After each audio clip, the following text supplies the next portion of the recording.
Hello. We're going to join this do-it-yourself project already in progress because I forgot to video. I realize that, it might be of help to somebody. Anyway, this is one of those metal rocking chairs that you have in the yard that I found. I'm going to insert a picture here of the chair in the condition that I found it. It was very rusty and had multiple layers of paint on it, as you can see here. So the first thing I had to do, all the bolts that hold it together rusted, like, there was no way to budge them. So I used an angle grinder to cut the bolt head off. There's 4 big bolts that hold the seat in the back onto the arms. This is the arms and the rocker. You can see I made a little damage there, but it's okay. This is thick, fairly thick gauge steel. See? So I cut those off, dropped them out so I could separate it. This is the arms and the rocker.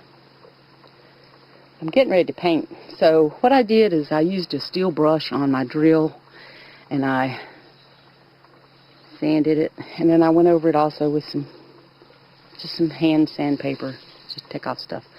You can see it's not perfect, okay? And I don't care if it's not perfect, because I don't live in a perfect life.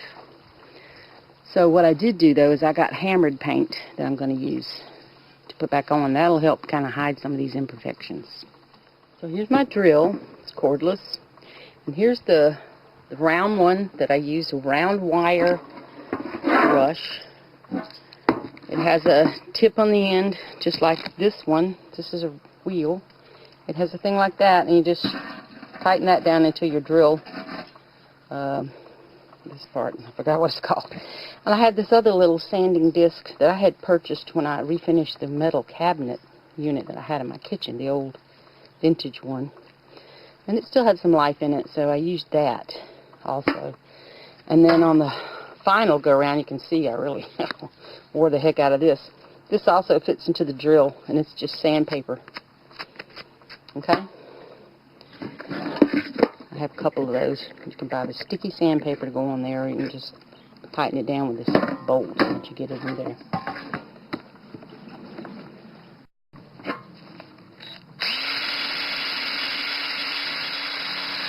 So you just go at it like this, and take your time. Okay.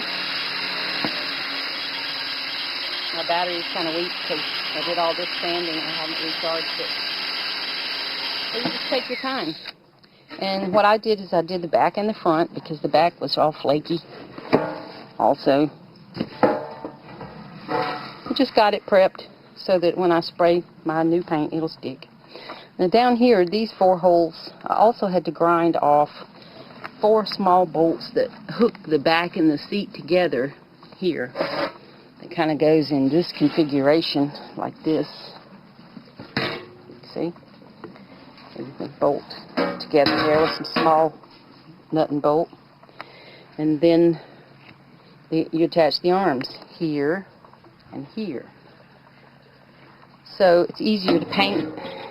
And I had to get new bolts in there because it was all rusty. Annie, don't dig a hole, please. Thank you. So that's where I'm at. I'm going to work over this with just a little bit of steel wool, and then I'm going to clean the dust off. And then I'm going to start painting. So I've got 3 pieces. And once the paint's dry, then I'll reassemble it. Yeah, I found this chair on the side of the road. It's a nice rocker. I put a blanket over it one day and had a nice little sit in it in a rock. It's really cool. So anyway, I have another one that I'm going to attempt to repair. The tubing on it is rusted out in the back area. So I'm going to look for some just tubing, in the plumbing section or conduit section of the hardware and see if I can find something to make it work. But that's another problem. This is what I chose. I chose the Rust-Oleum paint and primer in one, hammered, any surface, wood, metal, plastic, masonry, in this brown color. And I think it's going to work okay. This way, I think the hammered will help hide all these imperfections of some paint still on, and it's Rust-Oleum, so it should control the rust. So I'm going to do the seat in the back first, just in case I run out of paint, because the arms, some of the paint's going to be wasted there, you know, because it's so small. Okay, I'm going to wipe it down, get all the dust off.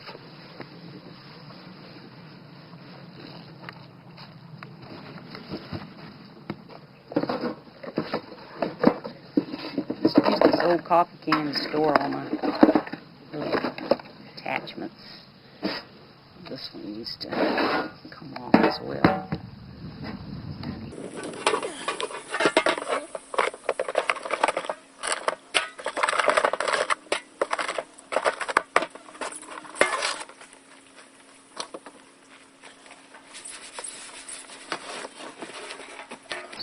It's not in great shape. I mean, all of it isn't. The back part here on the seat has some rust damage right there. You can see those little extra holes around there. But I'm hoping that this paint job is going to help strengthen that. I don't have any weld stuff to put in there just to keep some of that around, but I didn't have any, and I'm just not going to bother. I hope it's going to be good enough. You know, I don't do much sitting around anyway. So, okay, I'm ready to paint.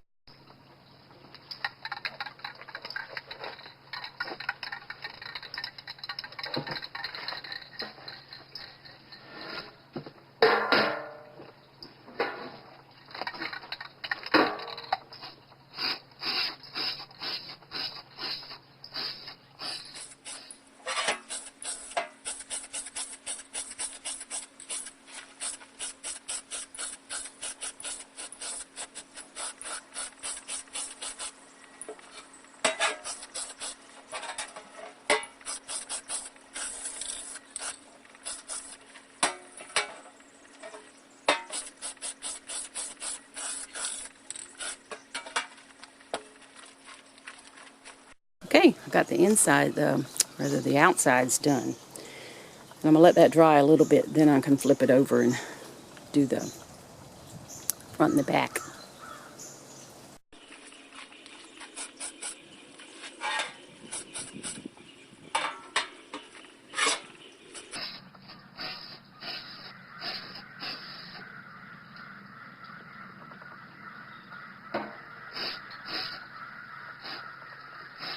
What, the crows are after something? Probably a hawk.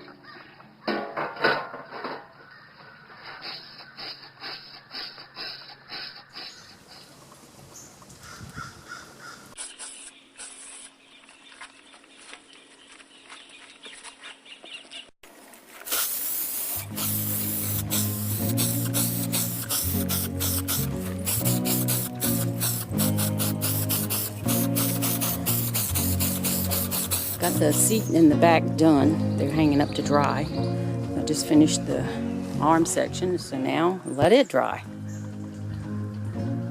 One can of paint just barely lasted, so I may have some touch-ups. I haven't done the bottom of this pipe, so the very last wisps of paint will go there when it's dry and I can flip it up.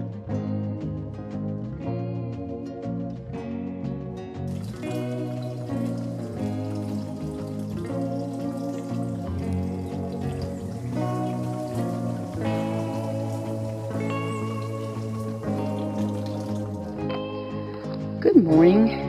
It's Monday morning. Most people are on their way to work, so I'm out here working, assembling my chair. It dried pretty good overnight. There are a couple places I'm going to have to touch up, but I figured I could do that after assembly.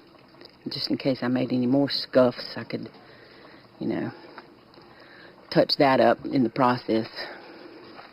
So the first thing I had to do was attach the front and the back together. These are the bolts that I've decided to use. I had some brass washers. I had some brass nuts too, but they wouldn't fit on there, on these bolts that I had. So anyway, I used that combination, part brass, part whatever this is, zinc, I guess. And I'm just now doing the arms. So what I bought for the arms was the galvanized bolt and nut and washer. So that's where I'm at right now. I'm just putting the bolt through the arm like this, and I'm going to tighten it down. Pretty simple. Very simple project. Here's an area where I didn't have enough paint on the bottom. There's a few cracks in this steel, but you know, I found on the side of the road. If I get 4 or 5 years out of it, I'll get more than my money's worth. Okay, so I'm going to tighten these down, and then I'll be finished.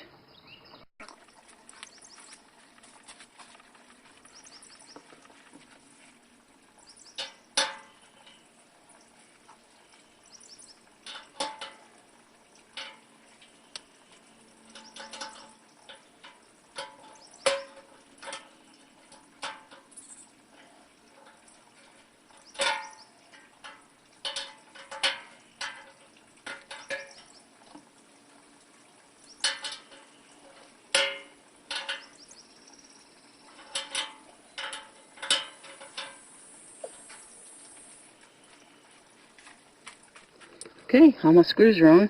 I wish now that I had to put these the other way with the screw head here instead of the washer and nut. But I've got all the arms and legs back on the frame now. So it's just a matter of a test sit. It's still a little bit tacky, you know, because it's humid here and it takes things a little bit longer to dry. So I'm going to let it dry to where when I touch it, it doesn't feel tacky at all. And I do have a couple spots I'm going to have to touch up. I guess this got scuffed when I was moving it, because it looks like there was some paint on, or maybe I just missed it altogether. Anyway, another $80 saved is what I always say whenever I do a project myself and I save a bundle. In this case, all I had to spring for was a couple of nuts and bolts, because I already had some of them, so I only had to buy the galvanized ones, and they were just a couple of bucks, and the paint was about $5, $6. So for less than $10, I got a nice metal chair for my little fire pit sitting area, and it rocks.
This is a favorite wrench of mine. It has all these sizes. This end, and then on this end, the big ones. 3/4, 11/16, 5/8, 13/16. It's a job smart, and it's magnetic. So that's the cool thing about it. Put your nut on there and then it won't fall off. I recommend getting one. It's real good multi-tool.